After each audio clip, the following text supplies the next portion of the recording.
Que a graça de Deus vos ilumine. Iniciamos agora a nossa defesa da fé católica no Catequista Digital. Em um mundo tomado pela proliferação de denominações e pela confusão doutrinária, a Igreja Católica sustenta uma defesa inabalável da sua singularidade, baseada na autoridade e na história. O que trazemos hoje é um argumento poderoso, reconhecido até mesmo por vozes externas ao catolicismo. O ponto histórico e lógico que desmantela a fundação do protestantismo, questionando a própria origem da Bíblia que ele utiliza. O cerne da questão reside na autoridade eclesiástica. A diferença essencial entre a Igreja Católica Romana e as demais vertentes que surgiram na Reforma é a rejeição da autoridade petrina.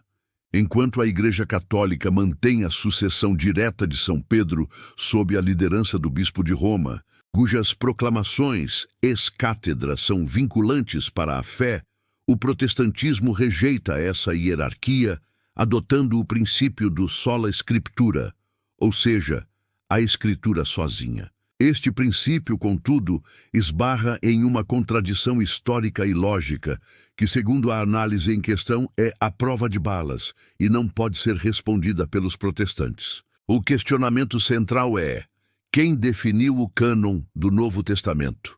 Como um protestante sabe que os 27 livros que ele aceita, como os 4 evangelhos, são os únicos e verdadeiros e não outros escritos da época, como o Evangelho de Pedro ou o Evangelho de Tomé? A verdade histórica é que a primeira lista clara e definitiva dos 27 livros do Novo Testamento que compõem o cânon só foi formalizada no IV século pelo bispo Atanásio no ano de 367. Antes disso, havia debates e rejeições de certos livros entre os primeiros padres. Se o protestantismo aceita o cânon de 27 livros como a única fonte de verdade, ele está implicitamente aceitando a tradição apostólica e a autoridade eclesiástica da Igreja que o definiu. Em outras palavras, o sola scriptura se apoia paradoxalmente no que ele condena, a tradição da Igreja Católica. Os protestantes são forçados a confiar na tradição dos 4 primeiros séculos da Igreja para saber qual é a Bíblia que devem ler. É uma grave incoerência lógica que o movimento que rejeita o magistério da Igreja como coluna e firmeza da verdade dependa do seu veredito histórico para sequer ter um Novo Testamento.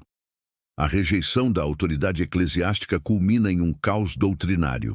Ao rejeitar o Papa, o protestantismo acabou por criar, como bem observa a análise, milhares de papas, as milhares de denominações que divergem em questões fundamentais da fé, como a natureza da Eucaristia, a Trindade ou a necessidade do batismo para a salvação. Este cenário de multiplicidade e divisão é a prova adestra de que se afastaram da unidade que Cristo prometeu à sua única Igreja. Se a verdade vos incomodou, é porque ela é a única que vos pode salvar. Se você, meu caro protestante, possui uma Bíblia, agradeça à Igreja que a fez e a preservou ao longo da história humana, até que hoje pudesse estar em suas mãos. Você sempre obedeceu à autoridade da tradição católica sem saber. Espero que depois desta verdade exposta, você possa refletir e considerar o retorno à verdadeira Igreja que Jesus Cristo fundou. Rezemos sempre pela unidade da Igreja. Amém.